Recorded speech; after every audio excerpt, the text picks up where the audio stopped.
ദുൽഹിജ്ജ 25 പാങ്ങിൽ അഹമ്മദ് കുട്ടി മുസ്ലിയാരുടെ ആണ്ടുദിനമാണ്. നമ്മൾ ഈ ഒരു മനുഷ്യനെ കുറിച്ച് ഇങ്ങനെ അന്വേഷിക്കുമ്പോൾ ഏതൊക്കെ മേഖലകളിലേക്ക് ഒരു മനുഷ്യന് ചെന്നെത്താൻ സാധിക്കുമോ അതൊക്കെ താണ്ടിയ ഒരു അതുല്യ പ്രതിഭയാണ് പാങ്ങിൽ അഹമ്മദ് കുട്ടി മുസ്ലിയാർ എന്ന ഒരു ചരിത്ര പുരുഷൻ. 1888 പാങ്ങിൽ ജനിച്ച ആ ഒരു വ്യക്തി 1946 അദ്ദേഹം മരിക്കുമ്പോഴേക്കും ചെയ്തു കൂട്ടിയ പ്രവർത്തനങ്ങൾ ഇന്നും സ്മരണാർത്ഥമാണ്. അദ്ദേഹത്തെ ഇന്നും ഈ ലോകത്ത് എമ്പാടും ജനങ്ങൾ സ്മരിച്ചുകൊണ്ടിരിക്കുകയാണ്. അദ്ദേഹത്തിൻ്റെ രചനകളാവട്ടെ അത് ഇന്നും വായിക്കപ്പെടുകയാണ്. അദ്ദേഹം ഒരു മികച്ച സംഘാടകനാണ്. സമസ്തയുടെ ആദ്യത്തെ വൈസ് പ്രസിഡൻ്റാണ്. സമസ്ത എന്ന് പറയപ്പെടുന്ന ഒരു പ്രസ്ഥാനം ഇന്ന് വളർന്ന് പന്തലിച്ച് നിൽക്കുന്നതിന് ഒക്കെ ഏറ്റവും വലിയ കാരണക്കാരനാണ്. മത, രാഷ്ട്രീയ, സാമുദായിക രംഗത്തെല്ലാം അദ്ദേഹത്തിൻ്റെ പങ്ക് ഒരിക്കലും ഒഴിച്ചുകൂടാൻ പറ്റാത്തതാണ്. മലബാർ സമരത്തിൽ അദ്ദേഹത്തിന് നിരന്തരമായിട്ടുള്ള ഒരു ആക്റ്റീവായിട്ടുള്ള ഒരു പാർട്ടിസിപ്പേഷൻ അദ്ദേഹത്തിനുണ്ടായിരുന്നു. സത്യത്തിൽ നമ്മളിങ്ങനെ ഈ ഒരു വ്യക്തിയെക്കുറിച്ച് ഇങ്ങനെ അന്വേഷിച്ചുകൊണ്ടിരിക്കുമ്പോൾ കൗതുകപരമായിട്ടാണ് നമ്മൾ അതിങ്ങനെ അറിയാൻ നമുക്ക് ഒരു ഉള്ളിൽ നിന്നുള്ളൊരു ത്വര വരുന്നത്. അപ്പോൾ ഈ ഒരു ചരിത്രത്തിൽ ഈ ഒരു പാങ്ങുകാരൻ ആരാണ് എന്ന് ചോദിച്ചാൽ നമ്മൾ എന്താണ് അതിനൊരു ഉത്തരം നൽകുക? പാങ്ങിൽ അഹമ്മദ് മുസ്ലിയാർ, നമ്മൾ അദ്ദേഹത്തെക്കുറിച്ച് പറയുമ്പോൾ അദ്ദേഹം ഒരു മതപണ്ഡിതൻ, ഒരു ആലിം എന്നൊക്കെ പറയാൻ പറ്റുന്ന അതിൻ്റെ ഒരു പൂർണ്ണതയിലെത്തിയ ഒരു വ്യക്തിത്വം എന്ന് പറയാം. അതോടൊപ്പം തന്നെ പ്രബോധകൻ, വിദ്യാഭ്യാസ പ്രചാരകൻ, അതുപോലെ സ്വാതന്ത്ര്യ സമര സേനാനി, സാഹിത്യ പ്രതിഭ എന്നൊക്കെ പറയാൻ കഴിയുന്ന, നമ്മളൊരു നേരത്തെ പറഞ്ഞതുപോലെ അതുല്യ പ്രതിഭ അല്ലെങ്കിൽ പ്രതിഭാസമ്പന്നനായ പണ്ഡിതനെന്നൊക്കെ അദ്ദേഹത്തെ വിശേഷിപ്പിക്കാം. ഇവിടെ പറഞ്ഞു സമസ്ത കേരള ജമീയത്തുൽ ഉലമയുടെ വൈസ് പ്രസിഡൻറ്റ്. അതിനേക്കാളപ്പുറം സമസ്ത പോലും അദ്ദേഹത്തെ കാണുന്നത് സമസ്തയുടെ സ്ഥാപകനായിട്ടാണ്. ഒരു വശത്ത് അദ്ദേഹത്തിന് അങ്ങനെ ഒരു വലിയൊരു മഹാത്മ്യം, സമസ്തയുടെ സ്ഥാപകൻ എന്ന ഒരു വലിയൊരു മഹാത്മ്യം അദ്ദേഹം മരണം വരെ അല്ലെങ്കിൽ അതിന് ശേഷമൊക്കെ അദ്ദേഹം ഇപ്പോഴും അനുഭവിച്ചു കൊണ്ടിരിക്കുന്നുണ്ട്. അതോടൊപ്പം തന്നെ നമ്മുടെ നാട് അനുഭവിച്ച വലിയ ഒരു ഘട്ടമായിരുന്നു മലബാർ സമരമെന്ന് പറയുന്നത്. നമ്മുടെ കേരളത്തിൻ്റെ ചരിത്രത്തിൽ അല്ലെങ്കിൽ മലബാർ മുസ്ലിങ്ങളുടെ ചരിത്രത്തിൽ ഏറ്റവും നിർണായകമായൊരു സന്ധിയാണ് മലബാർ സമരം. ഈ സമരത്തിൻ്റെ നേതൃരംഗത്ത് അദ്ദേഹം പ്രവർത്തിക്കുന്നതോടൊപ്പം തന്നെ സമരാനന്തര മലബാറിനെ കെട്ടിപ്പടുക്കുന്നതിൽ വലിയ ഒരു പങ്ക് വഹിച്ച വ്യക്തിത്വമാണ്. എന്ന് പറയുമ്പോൾ അദ്ദേഹത്തിന് ഭരണകൂടത്തിൽ വലിയ സ്വാധീനം ഉണ്ടായിരുന്നു. അതോടൊപ്പം തന്നെ സാധാരണക്കാർക്കിടയിൽ വലിയ സ്വാധീനം ഉണ്ടായിരുന്നു. അപ്പോൾ തൻ്റെ ഈ കഴിവുകളുമൊക്കെ വെച്ചുകൊണ്ട് അദ്ദേഹം സമുദായത്തിന് വേണ്ടി ഒരുപാട് പരിശ്രമിച്ചു. അതിൻ്റെയൊക്കെ ഒരു റിസൾട്ടാണ് നമുക്കിന്ന് സമൂഹത്തിൽ കാണാൻ കഴിയുന്നത്. നമുക്കറിയാം, ഇസ്ലാഹുൽ ഉലൂം അറബിക് കോളേജ് എന്ന് പറയുന്ന ഒരു മദ്രസ അദ്ദേഹം സ്ഥാപിച്ചതായി നമുക്ക് ചരിത്രത്തിലൊക്കെ കാണാൻ കഴിയും. അതോടൊപ്പം തന്നെ ഒരുപാട് മദ്രസകൾ, അതുപോലെ തന്നെ വിദ്യാഭ്യാസ സ്ഥാപനങ്ങൾ. അദ്ദേഹം അന്ന് മലബാർ ടെക്സ്റ്റ് ബുക്ക് കമ്മിറ്റിയിലൊക്കെ മെമ്പറായിരുന്നു. അപ്പോൾ എന്ന് പറയുമ്പോൾ അന്ന് വിദ്യാഭ്യാസപരമായിട്ടും മറ്റേത് തലങ്ങളിലായിട്ടും സമൂഹത്തെ പരിവർത്തിപ്പിക്കാനും സമൂഹത്തൊക്കെ കൈപ്പിടിച്ചുയർത്താനൊക്കെ ഉണ്ടായിരുന്ന ഒരു വ്യക്തിത്വമായിട്ടാണ് ബഹുമാനപ്പെട്ടവരെ നമുക്ക് വിലയിരുത്താൻ കഴിയുന്നത്. ഈ പാങ്ങിൽ അഹമ്മദ് കുട്ടി മുസ്ലിയാർ എന്നുള്ള ഒരു വ്യക്തി വിജ്ഞാന രംഗത്ത്, വിദ്യാഭ്യാസ രംഗത്ത് അദ്ദേഹത്തിൻ്റെ പ്രവർത്തനം എന്നുള്ളത് വളരെ വിശാലമാണ്. ഇപ്പോൾ പറയുന്നത് പോലെ തന്നെ ഈ താനൂർ വലിയ കുളങ്ങര പള്ളിയിൽ നിന്ന് ഇസ്ലാഹുൽ ഉലൂം അറബിക് കോളേജ് എന്ന് പറയപ്പെടുന്ന ഒരു വലിയൊരു വൈജ്ഞാനിക പ്രസ്ഥാനം അദ്ദേഹം ഉണ്ടാക്കിയെടുത്തു. നമ്മളിപ്പോൾ ഈ അൽ-അസ്ഹർ പള്ളിയിൽ നിന്ന് അൽ-അസ്ഹർ എന്ന് പറയപ്പെടുന്ന ഒരു വലിയൊരു വൈജ്ഞാനിക സംരംഭം ഉണ്ടാക്കിയെടുക്കുന്നത് പോലെ ഒരു ചരിത്രത്തിലെ ഒരു വലിയൊരു നിമിഷത്തിന് അദ്ദേഹം സാക്ഷ്യം വഹിച്ചൊരു വ്യക്തിയാണ്. അപ്പോൾ എന്താണ് അദ്ദേഹത്തിൻ്റെ ഈ വിജ്ഞാന മേഖലകളിലേക്കുള്ള അദ്ദേഹത്തിൻ്റെ ഒരു പങ്ക്? അതെ, അദ്ദേഹം തൻ്റെ ജന്മം മുതൽ അല്ലെങ്കിൽ തൻ്റെ ഒരു യുവത്വകാലം മുതൽ മരണം വരെ അദ്ദേഹം ഇടപെട്ട ഒരു പ്രധാനപ്പെട്ട മേഖല എന്ന് പറയുന്നത് വിദ്യാഭ്യാസ മേഖലയാണ്, പ്രത്യേകിച്ച് മതവിദ്യാഭ്യാസ രംഗം. അദ്ദേഹം തന്നെ ഒരു പള്ളി ദർസിലെ വിദ്യാർത്ഥിയായി കടന്നു വരുന്നു. ആ കാലഘട്ടത്തിലെ പ്രഗത്ഭരായ പണ്ഡിതന്മാരുടെ അടുത്ത് അദ്ദേഹം വിദ്യാഭ്യസിച്ച് പിന്നെ അദ്ദേഹം വെല്ലൂർ ബാഖിയാത്തു സ്വാലിഹാത്തിൽ പോയിട്ട് ഉപരിപഠനം നടത്തുന്നു. അവിടെയും അദ്ദേഹത്തിൻ്റെ വിജ്ഞാന ത്വര അവസാനിക്കുന്നില്ല. വെല്ലൂർ ലത്തീഫിയയിലും അദ്ദേഹം പോയി പഠിക്കുന്നു. അതിനുശേഷം ബഹുമാനപ്പെട്ടവർ മുദരിസായി വരുന്നത് മണ്ണാർക്കാട് മഅദനുൽ ഉലൂം മദ്രസയിലാണ്. നമുക്ക് കേരളത്തിലെ മതവിദ്യാഭ്യാസ ചരിത്രത്തെക്കുറിച്ചൊക്കെ ഒരു ചില ധാരണകളൊക്കെ ഉണ്ട്. നമ്മൾ കേവലം ഒരു വാഴക്കാട് ദാറുൽ ഉലൂം മാത്രമാണ് കേട്ടിട്ടുള്ളത്.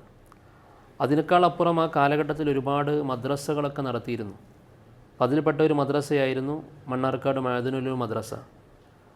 പാങ്ങിലഹമ്മദ് മുസ്ലിയാരുടെ ഒരു ഉസ്താദ് കൂടിയായ കരിമ്പനക്കൽ അഹമ്മദ് മുസ്ലിയാരായിരുന്നു ആ മദ്രസയുടെ ഒരു പ്രധാനപ്പെട്ട ശില്പി എന്ന് പറയുന്നത്. സ്വാഭാവികമായി അദ്ദേഹത്തിന് മുമ്പ് തന്നെ അവിടെ ദർസും കാര്യങ്ങളൊക്കെ ഉണ്ടായേക്കാം.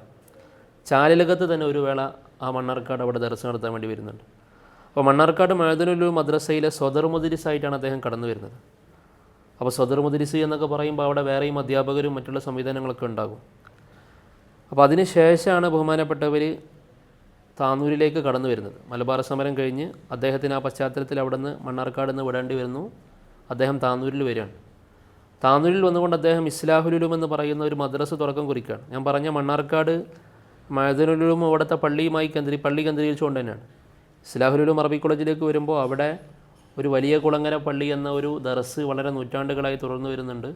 അപ്പോൾ അതിലെ വിജ്ഞാനങ്ങളെ ഒരു ഇസ്ലാഹ്, പലപ്പോഴും ഇസ്ലാഹ് എന്ന് പറയുന്ന വാക്ക് നമ്മൾ കേരളത്തിലെ മുസ്ലിങ്ങളൊക്കെ വളരെ കേട്ട് തഴമ്പിച്ചൊരു വാക്കാണ്. വൈജ്ഞാനിക രംഗത്ത് ഇസ്ലാഹ് എന്ന് പറയുന്ന കൺസെപ്റ്റ് അദ്ദേഹം അവതരിപ്പിച്ചു. ആ പേര് തന്നെ അദ്ദേഹം കൊണ്ടുവന്നു. അത് കേവലം ഒരു വാക്കായിരുന്നില്ല. പിന്നീട് നമുക്ക് കാണാൻ കഴിയുന്നത് വലിയ ഒരു മലബാറിൻ്റെ വാഖിയാത്ത് എന്നൊക്കെ പറയാൻ കഴിയുന്ന രീതിയിലേക്ക് ആ സ്ഥാപനം വളർന്നു. പിന്നെ അദ്ദേഹം ഇവിടുന്ന് ഇസ്ലാഹുൽ ഉലൂം അറബി കോളേജിൽ ദീർഘകാലം സേവനം ചെയ്തു. അതോടൊപ്പം തന്നെ മലബാറിൽ ഒരുപാട് സ്ഥാപനങ്ങൾ, നമ്മളത് ചരിത്രത്തിലേക്ക് പരിശോധിച്ച് നോക്കുന്ന സമയത്ത് ഒരു 100ഓളം സ്ഥാപനങ്ങൾ അദ്ദേഹത്തെ ചുറ്റിപ്പറ്റി, അദ്ദേഹം ഇടപെട്ട സ്ഥാപനങ്ങളുടെ ലിസ്റ്റ് തന്നെ നമുക്ക് കാണിക്കാൻ കഴിയും. ആ കാലഘട്ടം എന്ന് പറഞ്ഞാൽ മദ്രസകൾ, നമ്മൾക്കിന്ന് മദ്രസ എന്ന് പറയുമ്പോൾ നമുക്ക് പ്രാഥമിക മതവിദ്യാഭ്യാസ സംവിധാനങ്ങളാണ് നമുക്ക് മദ്രസ കൊണ്ട് നമ്മൾ അർത്ഥമാക്കുന്നത്. പക്ഷേ അന്ന് മദ്രസ എന്ന് പറഞ്ഞാൽ അതൊരു ഉന്നത മതവിദ്യാഭ്യാസ കേന്ദ്രങ്ങളാണ്. അതോടൊപ്പം തന്നെ അന്ന് സംഘടനാ സംവിധാനം, സമസ്ത കേരള ജമിയത്തുൽ ഉലമ ആകട്ടെ, അതിന് മുമ്പുള്ള ഐക്യസംഘം, മറ്റുള്ള കാര്യങ്ങളൊക്കെ ആകട്ടെ, അതിനൊക്കെ വരുന്നതിന് മുമ്പ് തന്നെ നമ്മുടെ നാടുകളിലൊക്കെ സംഘ സംവിധാനങ്ങളൊക്കെ ഉണ്ട്. അതാണ് സഭകളെന്നറിയപ്പെടുന്നത്. പൊന്നാനി മൗനത്തുൽ ഇസ്ലാം സഭ, അതുപോലെ തന്നെ അദ്ദേഹം ഇവിടെ താനൂരിൽ വന്നുകൊണ്ട് അസാസുൽ ഇസ്ലാം സഭ സ്ഥാപിക്കുകയാണ്. അപ്പോൾ ഈ സഭകളെ ശാക്തീകരിക്കുക, ആ സഭകളുടെ പരിപാടികളിലൊക്കെ പങ്കെടുത്ത ആളുകൾക്ക് വിദ്യാഭ്യാസത്തിന് പ്രോത്സാഹനം നൽകുക, അങ്ങനെ പല നാടുകളിലും വിദ്യാഭ്യാസ സംവിധാനങ്ങൾക്ക് തുടക്കം കുറിക്കുക. അങ്ങനെ പല നാടുകളിലും പ്രാദേശികമായിട്ട് നമ്മുടെ ഉൾനാടുകളിലേക്കൊക്കെ ഇറങ്ങി ചെല്ലുമ്പോൾ അവിടുത്തെ മദ്രസകൾക്ക് അല്ലെങ്കിൽ അവിടുത്തെ ദർസുകൾക്കൊക്കെ തുടക്കം കുറിച്ചത് പാങ്ങിലാണെന്ന് പറയും. അപ്പോൾ വളരെ അടിത്തട്ടിൽ നിന്ന് തുടങ്ങി ഉന്നതമായ മതവിദ്യാഭ്യാസ രീതിയിലേക്ക് വരെ എത്തിച്ചേർന്ന ഒരു വിദ്യാഭ്യാസ പ്രക്രിയയായിരുന്നു അദ്ദേഹം ചെയ്തത്. അതാണ് അദ്ദേഹത്തിൻ്റെ വിദ്യാഭ്യാസത്തെക്കുറിച്ച് നമുക്ക് പറയാനുള്ളത്. ഈ പാങ്ങുകാരൻ്റെ രചനകൾ എന്നുള്ളത് ഇന്നും പല യൂണിവേഴ്സിറ്റി തലങ്ങളിൽ വരെ ശ്രദ്ധിക്കപ്പെടുകയാണ്, വായിക്കപ്പെടുകയാണ്. അപ്പം ഏതൊരു ഇവിടുത്തെ ഒരു മതസാമുദായിക പ്രശ്നങ്ങളിലൊക്കെ പാങ്ങുകാരൻ്റെ രചനകൾ നമുക്ക് കാണാൻ പറ്റും. ഇപ്പോൾ കൊണ്ടോട്ടിയിലെ ആ ഒരു കൊണ്ടോട്ടി പൊന്നാനി കൈത്തറക്കമാണെങ്കിലും അങ്ങനത്തെ വിഷയങ്ങളിലൊക്കെ പാങ്ങുകാരൻ്റെ രചനകൾ നമുക്ക് കാണാൻ സാധിക്കും. അപ്പോൾ എന്താണ് ഈ പാങ്ങുകാരൻ്റെ രചനകളെ കുറിച്ച് പറയാനുള്ളത്? അതെ, ആ വിഷയം നമ്മൾ നന്നായിട്ട് ആലോചിക്കേണ്ട ഒരു സംഗതിയാണ്.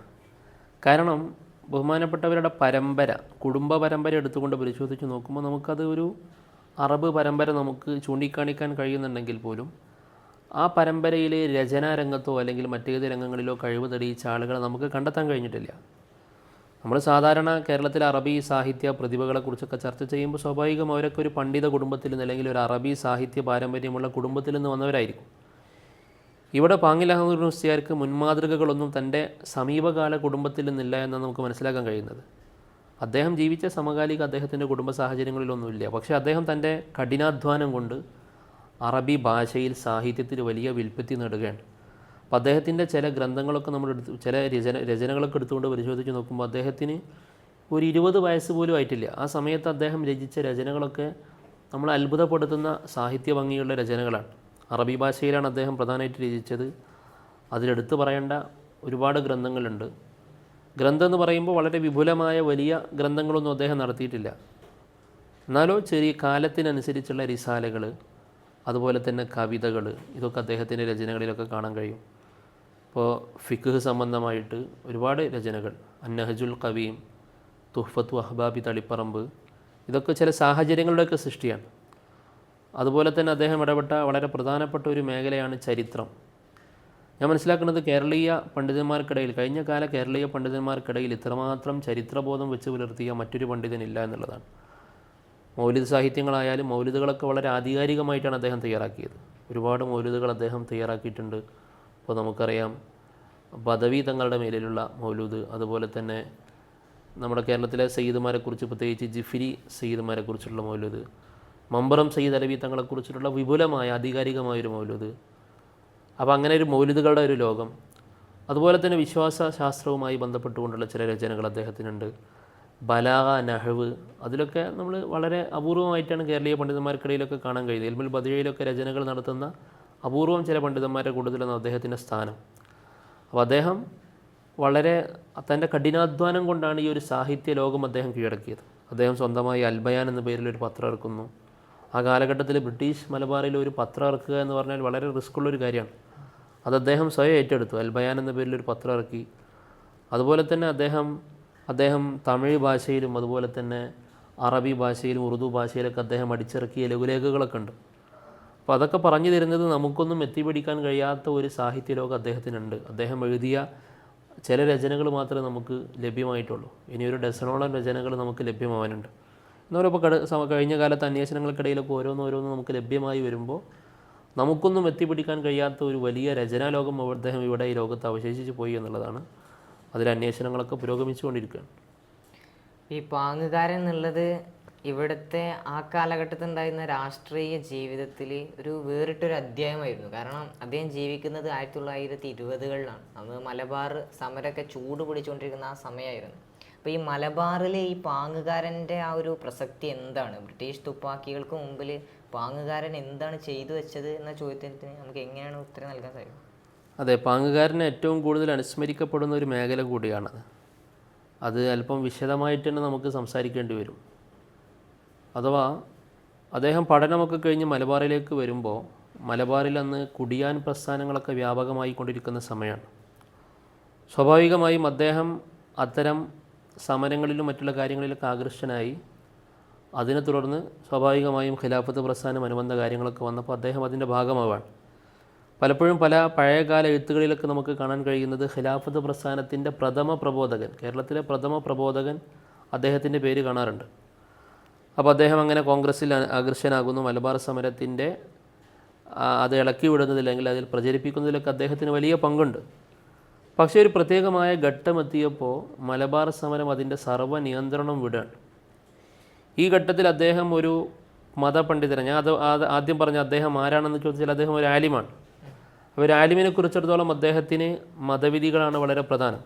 ആ സമയം അദ്ദേഹം വളരെ കൃത്യമായി അതിനെക്കുറിച്ച് പഠിക്കുകയും മലബാർ സമരം അതൊരു മറ്റൊരു ഘട്ടത്തിലേക്ക് പ്രവേശിക്കുന്നു എന്ന് അദ്ദേഹം കണ്ടപ്പോൾ അദ്ദേഹം സ്വാഭാവികമായും ആ ഒരു സമരത്തിനൊരു നിയന്ത്രണം അല്ലെങ്കിൽ അതിൻ്റെ ഒരു നിയന്ത്രണം വിടുന്നതിൽ നിന്ന് ആളുകളെ പിന്തിരിപ്പിക്കാനുള്ള ശ്രമങ്ങളൊക്കെ അദ്ദേഹം നടത്തുകയാണ്. അങ്ങനെ അദ്ദേഹം നടത്തിയെന്ന് മാത്രമല്ല, അദ്ദേഹം ഒരിക്കലും നാട് വിടുന്നതിനെക്കുറിച്ച് ചിന്തിച്ചില്ല. അദ്ദേഹത്തിൻ്റെ തന്നെ നമുക്ക് എഴുത്തുകളൊക്കെ കാണാം. അദ്ദേഹം മലബാർ സമരം പ്രക്ഷുബ്ധമായ സമയങ്ങളിൽ ഓരോ നാടുകളിലൊക്കെ കയറി ചെന്നുകൊണ്ട് അദ്ദേഹം പ്രഭാഷണം നടത്തി ആളുകളെ നല്ല രീതിയിലേക്ക് സമരത്തിൻ്റെ യഥാർത്ഥ വശങ്ങളിലേക്ക് അദ്ദേഹം കൊണ്ടുവരാൻ. പല സമരനായകന്മാരെക്കുറിച്ച് നമ്മൾ ചിന്തിക്കുമ്പോഴും അവർ മലബാറിലില്ല സമയത്ത് അവരെത്രയും പെട്ടെന്ന് അവരുടെ ജീവനും കൊണ്ട് ഓടുകയാണ് ചെയ്തത്. പക്ഷേ പാങ്ങുകാരൻ ഒരിക്കലും സമരഭൂമി വിട്ടോടിയിട്ടില്ല. സ്വാഭാവികമായും സമരഭൂമി വിട്ടോടിയവർക്ക് അതിൻ്റെ മതപരമായ നിയമവശങ്ങളൊക്കെ പറഞ്ഞുകൊണ്ടുള്ള രചനകളൊക്കെ കാണാം. പക്ഷേ എങ്കിൽ പോലും അദ്ദേഹം അവിടെ സമരരംഗത്ത് നിന്ന് മാപ്പിളമാരെ, അവരെ വഴിതെറ്റിയവരുണ്ടെങ്കിൽ അവരെ നേർമാർഗത്തിലേക്ക് കൊണ്ടുവന്ന്, അതുപോലെ തന്നെ പലരും നാട് വിട്ടു, ഒരുപാട് ആളുകൾ കൊല ചെയ്യപ്പെട്ടു, ഒരുപാട് ആളുകൾ ജയിലിലടക്കപ്പെട്ടു. ഈ സമയത്ത് അവിടെ ദുർബലരായ ലക്ഷക്കണക്കിന് വരുന്ന മാപ്പിള മുസ്ലിം സ്ത്രീകൾ, കുട്ടികൾ, ഇവർക്കൊക്കെ സംരക്ഷണം ഒരുക്കുന്നതിൻ്റെ വലിയ ഉത്തരവാദിത്തം അദ്ദേഹം ഒറ്റയ്ക്കല്ലായിരുന്നു. അത് കേരള ചരിത്രത്തിൽ അത് വളരെ തമസ്കരിക്കപ്പെട്ടു പോയി. ആ സമയത്ത് വലിയ ഉത്തരവാദിത്തം നിർവഹിച്ച ഒരുപാട് ആളുകളുണ്ട്. അതിൽ സ്മരിക്കേണ്ട ഒരു വളരെ പ്രധാനപ്പെട്ട വ്യക്തിത്വമാണ് വരക്കൽ മെല്ലക്കോയത്തങ്ങൾ.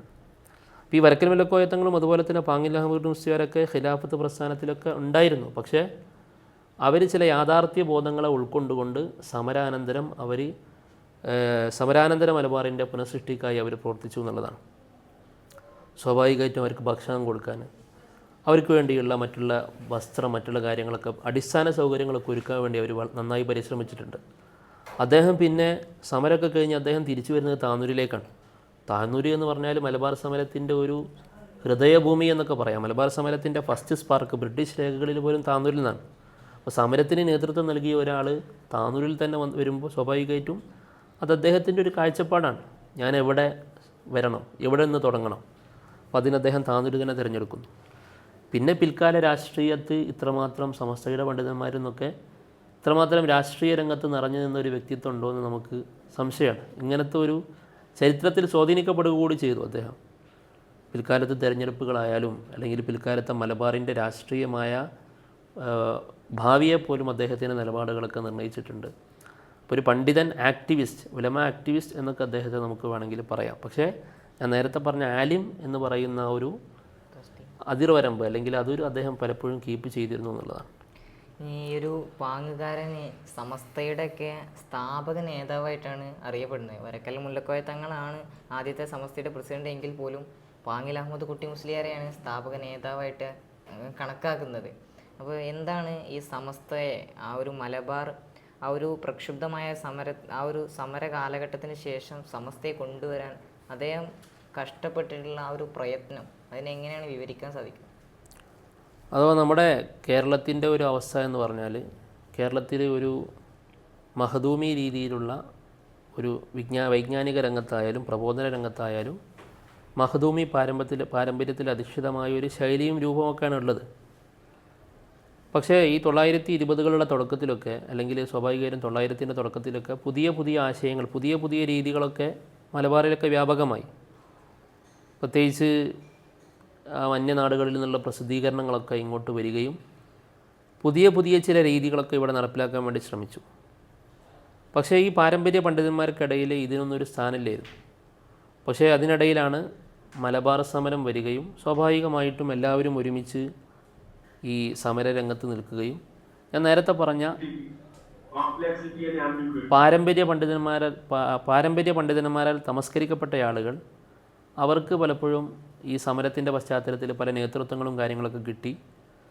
അപ്പോൾ അവർക്ക് സമൂഹത്തിൽ ചെറുതായിട്ടെങ്കിലും ചില ഓളങ്ങളൊക്കെ സൃഷ്ടിക്കാൻ പറ്റി. അപ്പോൾ അങ്ങനെ വരുമ്പോൾ സ്വാഭാവികമായിട്ടും അവർ മുഖ്യധാരയിലേക്ക് വരുന്ന സാഹചര്യമൊക്കെ ഉണ്ടായി. സ്വാഭാവികമായിട്ടും അവരെ ഒരു പ്രസ്ഥാനമായിട്ടൊക്കെ വളരുന്ന സാഹചര്യം ഉണ്ടായി. ഐക്യസംഘം, അതുപോലെ തന്നെ കേരള ജമിയത്തുൽ ഉലമ, ഇതൊക്കെ വ്യാപകമാകാൻ തുടങ്ങി. ഇവർ നേരത്തെ പറഞ്ഞ വഹാബിസം അല്ലെങ്കിൽ സലഫി ആശയങ്ങളൊക്കെ പേറാൻ തുടങ്ങി. ആ സമയത്താണ് പാങ്ങിൽ അഹമ്മദ് മുസ്ലിയാർ അതിനെതിരെ രംഗത്ത് വരുന്നത്. അപ്പോൾ സ്വാഭാവികമായിട്ടും അന്ന് കേരളീയ പണ്ഡിതന്മാർ മുഴുവൻ ഐക്യസംഘത്തിൻ്റെയും അതുപോലെ തന്നെ കേരള ജമിയത്തുൽ ഉലമയുടെയും ഭാഗമായി മാറേണ്ടതായിരുന്നു. പക്ഷേ അന്ന് അദ്ദേഹം വളരെ സൂക്ഷ്മമായി ചിന്തിച്ച് അദ്ദേഹം അത് കണ്ടെത്തി അതിനെതിരെ പണ്ഡിതന്മാരെ സംഘടിപ്പിച്ചു എന്നുള്ളതാണ്. അപ്പോൾ ചില സാഹിത്യങ്ങളിലൊക്കെ കാണാൻ ബഹുമാനപ്പെട്ട പാങ്ങിൽ അഹമ്മദ് മുസ്ലിയാർ കേരള ജമിയത്തുൽ ഉലമയുടെ ഭാഗമായി അല്ലെങ്കിൽ അതിനെ പുകഴ്ത്തി പറഞ്ഞു എന്നൊക്കെ പറയും. പക്ഷേ അതിനൊക്കെ കൃത്യമായ ചരിത്ര സാഹചര്യങ്ങളുണ്ട്. ഏതായാലും ഈ ഐക്യസംഘമായാലും കേരള ജമിയത്തുൽ ഉലമ ആയാലും അതിനൊക്കെ എതിരുള്ള ആദ്യത്തെ ഒരു സ്പാർക്ക് അല്ലെങ്കിൽ ആദ്യമായി അതിനെ രംഗത്ത് വന്ന ഒരാൾ പാങ്ങിലായിരുന്നു. ബഹുമാനപ്പെട്ടവരാണ് കോഴിക്കോടേക്ക് ആളുകളെ വിളിച്ചു വരുത്തിയിട്ട് സംഘടന ഉണ്ടാക്കുന്നത്. പിന്നെ 1926 ജൂൺ 26 സമസ്ത കേരള ജമിയത്തുൽ ഉലമ ഉണ്ടാക്കുന്നു. സമസ്തയുടെ സ്ഥാപകൻ എന്ന് തന്നെ പറയാം. വരക്കൽ മുല്ലക്കോയ തങ്ങൾ സത്യത്തിൽ ഇവരുടെ ഒരു ആത്മീയ ഗുരുവായിരുന്നു. ഞാൻ നേരത്തെ മലബാർ സമരമായാലും മറ്റേത് കാര്യമായാലും ഇതിലൊക്കെ ഒരു മാർഗ്ഗദർശി എന്ന് പറയുന്നത് വരക്കൽ മുല്ലക്കോയ തങ്ങളാണ്. ആ വരക്കൽ മുല്ലക്കോയ തങ്ങൾ പ്രസിഡൻ്റ് ആകുന്നു, പാങ്ങിൽ അഹമ്മദ് മുസ്ലിയാർ വൈസ് പ്രസിഡൻ്റ് ആകുന്നു. ചിലരൊക്കെ പറയാറുള്ളത് വരക്കൽ മുല്ലക്കോയ തങ്ങൾ പ്രസിഡന്റ് പദവിയിൽ വേണ്ടത്ര ശോഭിച്ചില്ല, പ്രസിഡന്റ് പദവി പാങ്ങിൽ അഹമ്മദ് കുട്ടി മുസ്ലിയാർക്ക് കൈമാറി എന്ന രീതിയിലൊക്കെയുള്ള ചില എഴുത്തുകളൊക്കെ കാണാം. ശരിയല്ല അത്. കാരണം നമുക്കൊരുപാട് നോട്ടീസുകളും മറ്റുള്ള കാര്യങ്ങളൊക്കെ കാണാൻ കഴിയും. അതിലൊക്കെ ആ കാലഘട്ടത്തിൽ ദീർഘകാലം പാങ്ങിൽ അഹമ്മദ് മുസ്ലിയാർ സമസ്തയുടെ വൈസ് പ്രസിഡൻ്റായിട്ടാണ് നിന്നിട്ടുള്ളത്. 1926 മുതൽ വരക്കൽ തങ്ങൾ വഫാത്താകുന്ന വരെയുള്ള കാലഘട്ടം വൈസ് പ്രസിഡൻ്റാണ്. പിന്നെ പ്രസിഡൻ്റായിട്ട് കടന്നു വരുന്നു. ബഹുമാനപ്പെട്ടവർ പ്രസിഡൻ്റായി കടന്നു വന്നതിന് ശേഷമാണ് സ്വാഭാവികമായിട്ടും സമസ്ത ഒരു വലിയ പ്രസ്ഥാനമായിട്ട് വളരുന്നത്. 1933 ഫറോക്ക് സമ്മേളനം നടക്കുന്നുണ്ട്. അതിനുശേഷമൊക്കെ സമസ്ത വലിയൊരു ബഹുജന പ്രസ്ഥാനമായിട്ട് അതിൻ്റെ സമ്മേളന റിപ്പോർട്ടുകളൊക്കെ നമുക്ക് കാണാം. 10,000 വരുന്ന ആളുകൾ, 50,000 വരുന്ന ആളുകളൊക്കെ സമസ്തയുടെ സമ്മേളനത്തിലൊക്കെ പങ്കെടുത്ത ഒരവസ്ഥ. അപ്പോൾ സമസ്തയെ ഒരു ജനകീയ പ്രസ്ഥാനമാക്കി. അങ്ങനെ അവസാനം 1946 അദ്ദേഹം വഫാത്താകുന്ന ഒരു വർഷത്തെ ഗ്യാപ്പ് വെച്ച് കഴിഞ്ഞാൽ ബാക്കിയുള്ള എല്ലാ കാലം അദ്ദേഹം തൻ്റെ സമസ്തയ്ക്ക് വേണ്ടി തൻ്റെ ജീവൻ തന്നെ ബലിയർപ്പിച്ചു എന്ന് വേണമെങ്കിൽ പറയാം. ഈ പാങ്ങിൽ അഹമ്മദ് കുട്ടി മുസ്ലിയാരെ കുറിച്ച് എഴുതിയിട്ടുള്ള ഈ ഒരു പുസ്തകം 2019 പുറത്തിറങ്ങുന്നത്. അപ്പോൾ അതിൻ്റെ ശേഷമുള്ള പാങ്ങിൽ അഹമ്മദ് കുട്ടി മുസ്ലിയാരുടെ രചനകളിലായിട്ട് അതിനെക്കുറിച്ചുള്ള അന്വേഷണങ്ങളൊക്കെ എവിടെ എത്തി നിൽക്കുന്നു എന്നുള്ളതിനെ കുറിച്ചാണ് നേരത്തെ ചോദ്യം. ഈ പാങ്ങിൽ അഹമ്മദ് മുസ്ലിയാർ ഇത്രമാത്രം സ്വാധീനം ചെലുത്തപ്പെട്ട ഒരു പണ്ഡിതനായിട്ട് പോലും വേണ്ടത്ര രീതിയിൽ അദ്ദേഹത്തെക്കുറിച്ചുള്ളൊരു പുസ്തകമോ ഒരു പഠനമോ ഒന്നും നമ്മുടെ സമൂഹത്തിലില്ലായിരുന്നു. പ്രത്യേകിച്ച് നമ്മുടെ ഇസ്ലാഹുൽ ഉലൂം അറബിക് കോളേജുമായി ബന്ധപ്പെട്ട് ചില പഠനങ്ങളൊക്കെ രംഗത്ത് വന്നു പുറത്തു വന്നപ്പോൾ സ്വാഭാവികമായിട്ടൊരു പുസ്തകം ഇറക്കുന്നതിനെക്കുറിച്ചുള്ള ആലോചന വരികയും അതുവരെ രചിക്കപ്പെട്ട ചില പഠനങ്ങളൊക്കെ ഉൾപ്പെടുത്തിയിട്ടൊരു ഗ്രന്ഥം 2019 നമ്മൾ പുറത്തിറക്കിയിരുന്നു. അതിനുശേഷം അതിനു മുമ്പൊക്കെ നിരന്തരമായി ഉള്ള ഒരു അന്വേഷണം തന്നെ അദ്ദേഹത്തിൻ്റെ ജീവിതത്തിന് പിറകെ പോകാനുള്ള ഒരവസരം ലഭിച്ചു. സ്വാഭാവികമായിട്ടും വളരെ കൂടുതൽ കാര്യങ്ങൾ നമുക്ക് വീണ്ടെടുക്കാൻ കഴിഞ്ഞു. ഒന്നാമതായി അദ്ദേഹത്തിൻ്റെ തന്നെ രചനകൾ ഒരുപാട് നമുക്ക് വീണ്ടെടുക്കാൻ കഴിഞ്ഞു. അതിൽ തന്നെ അദ്ദേഹത്തിൻ്റെ ജീവിതങ്ങൾ രേഖപ്പെടുത്തിയിട്ടുണ്ട്. അതുപോലെ തന്നെ അദ്ദേഹം കൈകാര്യം ചെയ്ത ഒരുപാട് രേഖകൾ നമുക്ക് പ്രൈമറി സോഴ്സുകളായിട്ട് തന്നെ ഒരുപാട് കാര്യങ്ങളൊക്കെ വീണ്ടെടുക്കാൻ കഴിഞ്ഞു. അത് ബേസ് ചെയ്തുകൊണ്ടുള്ള ഒരു പുതിയ പഠനം നമ്മൾ തയ്യാറാക്കിയിട്ടുണ്ട്. സമീപകാലത്ത് തന്നെ അത് പ്രസിദ്ധീകരിക്കാൻ കഴിയുമെന്ന് വിശ്വസിക്കുകയാണ്. പ്രത്യേകിച്ച് നമുക്കിനി ഒരുപാട് കാര്യങ്ങൾ വീണ്ടെടുക്കാനുണ്ട്. പ്രധാനം പലരും ചോദിക്കാറുണ്ട് ബഹുമാനപ്പെട്ടവരുടെ ഫോട്ടോ മറ്റുള്ള കാര്യങ്ങളൊക്കെ, അതൊക്കെ പലയിടത്തും കിടപ്പുണ്ടാകും.